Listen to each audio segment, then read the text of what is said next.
Estou prestes a terminar o meu noivado. Porque os filhos dela me rejeitam e eu quero ter a minha própria família. Estou sendo egoísta? Estou com minha noiva há 6 anos. Nós dois temos 34 anos. Quando a conheci, ela já era viúva havia 2 anos. E essa perda profunda ainda estava muito presente em nossas vidas. O marido dela, que era o pai de seus 2 filhos, havia falecido de forma repentina, deixando um vazio enorme e uma dor difícil de superar. Naquela época, as crianças tinham apenas 5 e 6 anos, muito pequenas para entenderem completamente o que acontecia, mas inocentes diante da tristeza que parecia tomar conta da casa. Quando eu entrei na vida dela, as crianças já tinham crescido um pouco, estavam com 7 e 8 anos. Apesar do tempo que passou desde a perda, acredito que o impacto da ausência do pai ainda era muito forte para eles. Hoje eles são adolescentes, com 13 e 14 anos, uma fase da vida naturalmente cheia de desafios e mudanças, e mesmo assim, eles ainda me veem como alguém estranho, um intruso que invadiu um espaço que deveria ser apenas deles e da mãe. Nos últimos 3 anos, decidimos morar juntos, um passo que achei que poderia aproximar ainda mais nossa família. Há 7 meses ficamos noivos, o que para mim representou a esperança de um novo começo, não só para nós dois, mas para todos nós como uma família unida. Eu pensei que ao longo desse tempo, as coisas iriam se ajustar, que aos poucos os meninos se acostumariam comigo, e passariam a me aceitar não como um substituto, mas como alguém que quer cuidar deles e estar presente. Para tentar melhorar a situação, investimos em muitas iniciativas. Fizemos terapia individualmente, cada um tentando lidar com suas próprias emoções, e também terapia familiar, para que pudéssemos conversar e entender melhor uns aos outros em um ambiente seguro. Participei de reuniões escolares para estar presente em suas vidas educacionais, levei-os a consultas médicas, sempre tentando mostrar que estou aqui para ajudar e proteger. Ajudei nas tarefas escolares, nas responsabilidades do dia a dia, tentando criar uma rotina de apoio e carinho. Mas por mais que eu tenha me esforçado, parece que nada disso tem funcionado. Eles simplesmente não me aceitam como parte da família. Sinto que ainda estou do lado de fora, olhando para dentro de uma casa que desejo muito chamar de nosso lar, mas que eles ainda resistem a compartilhar comigo. Essa situação tem sido dolorosa e difícil, porque tudo que eu quero é construir um laço verdadeiro com eles, ser alguém em quem possam confiar e contar, mesmo que eu nunca possa substituir a figura do pai que perderam. Certa tarde, voltando da escola, tentei puxar assunto no carro, buscando uma conexão, qualquer sinal de aproximação. Enquanto dirigia, olhei pelo retrovisor para encontrá-los, esperando uma reação, um sorriso, algo que mostrasse que estavam confortáveis ao meu lado. "E aí, como foi a prova de matemática?" Perguntei, tentando soar casual e interessado. O mais velho nem sequer olhou para mim, respondendo com desdém e uma voz carregada de rejeição. "Não é da sua conta." Fiquei surpreso com a frieza da resposta, mas não quis desistir. Eu só estava tentando conversar. Ele virou o rosto completamente, como se minhas palavras fossem um incômodo. "A gente não pediu sua opinião nem sua companhia. Você não precisa fingir que se importa." Senti o golpe em minhas palavras. Era como se de alguma forma, minha tentativa de me envolver fosse inadequada, inoportuna, uma invasão. O mais novo, ainda mais direto, completou com uma frase que cortou meu coração em pedaços. Se fosse o papai, ele saberia o que perguntar. Aquelas palavras me atravessaram. Elas me lembravam brutalmente que, para eles, eu nunca seria o pai. Nunca teria o lugar que ele tinha. E que tudo o que eu tentava fazer parecia não passar de uma sombra distante. Eu nunca quis nem tentei substituir o pai deles. Sempre deixei isso claro, tentando mostrar que eu queria apenas estar ao lado deles, apoiá-los, ser um ombro amigo. Mas eles insistiam em me lembrar que eu não tinha espaço nessa família. Que meu lugar era sempre o de alguém estranho e indesejado. Uma noite depois do jantar, quando esperava que pudéssemos ter um momento tranquilo, a minha noiva sugeriu que tentássemos assistir a um filme juntos na sala, algo simples que poderia aproximar todos nós, mesmo que por pouco tempo. Achei que fosse uma boa oportunidade para criar um ambiente leve e familiar. "Vocês escolhem o filme." "Pode ser qualquer um", falei, tentando ser acolhedor, oferecendo controle para eles.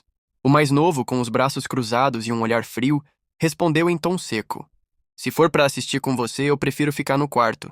O mais velho nem se fez de rogado, levantando-se do sofá. Eu também. A sensação de rejeição me apertou o peito com força. Tentei controlar a frustração para não tornar o momento ainda mais difícil. "Vocês poderiam ao menos dar uma chance." Mas ele me interrompeu, não mais contido, gritando com uma raiva que parecia guardada há anos: "A gente já deu. Já foram 6 anos e nada mudou. Você nunca vai ser parte da nossa família." O rosto da minha noiva mudou de expressão, e ela se levantou indignada, tentando restabelecer alguma ordem naquele caos emocional. Chega! Vocês não podem falar assim com ele. Ele está aqui porque eu o amo. Mas o mais velho continuou impassível, cheio de uma tristeza agressiva. E nós odiamos ele. É isso que você não entende. O silêncio que ficou depois daquelas palavras foi devastador. Era como se todo o ar tivesse sido sugado da sala. Eles subiram correndo para o quarto, batendo a porta com força, um som que ecoou dolorosamente no meu peito. Eu fiquei ali, imóvel, encarando a televisão apagada, sentindo a distância crescente entre nós, azul e fria como a noite que caía lá fora. Mais tarde, no quarto, depois que eles se trancaram e fiquei sozinho tentando processar tudo o que havia acontecido, finalmente desabei. A dor e a frustração que eu guardava há tanto tempo vieram à tona numa mistura de tristeza e desespero. Com a voz trêmula, olhei para ela e disse: "Você viu o que eles disseram? Eles me odeiam, não é só rejeição. É ódio." Ela suspirou profundamente, colocando as mãos na testa e massageando-a, como se tentasse aliviar a tensão e o peso do momento. Fiquei observando o semblante cansado dela, sentindo também a angústia que compartilhávamos, ainda que de formas diferentes. "Eles ainda estão presos ao passado," ela respondeu com um tom melancólico. "Eles têm medo de me ver feliz de novo, como se isso fosse apagar a memória do pai deles." Olhei para ela tentando encontrar uma resposta, uma explicação que pudesse aliviar aquela sensação sufocante. "Mas já se passaram 8 anos desde que ele morreu," falei, a voz carregada de incredulidade e impotência. "Eles não me dão nenhuma chance. Não me deixam entrar." Ela me olhou com um misto de compreensão e tristeza. "Você precisa insistir, mostrar que vai ficar. Só assim eles vão acreditar que você não vai simplesmente desaparecer." "E se eu insistir e nada mudar?" perguntei, a ansiedade aumentando dentro de mim. "Eu quero filhos, quero construir uma família com você, mas não sei se consigo criar uma criança num ambiente tão hostil, onde a rejeição é constante." Ela ficou em silêncio, e eu vi as lágrimas começarem a escorrer lentamente pelos olhos dela, marcas silenciosas de uma dor que também era dela. "Você está dizendo que vai me deixar por causa deles?" Voz dela saiu quase um sussurro, carregada de medo e incerteza. Respirei fundo, tentando encontrar coragem para ser sincero, mesmo sabendo que isso poderia doer. "Eu não sei se consigo continuar desse jeito", confessei. "Sinto que estou sendo engolido pelo ódio deles e não sei até quando vou aguentar." Outro episódio marcante aconteceu na escola. O mais novo tinha uma reunião com os professores, e minha noiva me pediu para ir junto, querendo que eu mostrasse apoio, que fizesse parte daquele momento importante para as crianças. Achei que seria uma boa oportunidade para estreitarmos laços, para que eles começassem a me ver de uma forma diferente. Durante a conversa com a professora, quando ela elogiou a melhora nas notas dele, sorri satisfeito e disse esperançoso: "Viu só?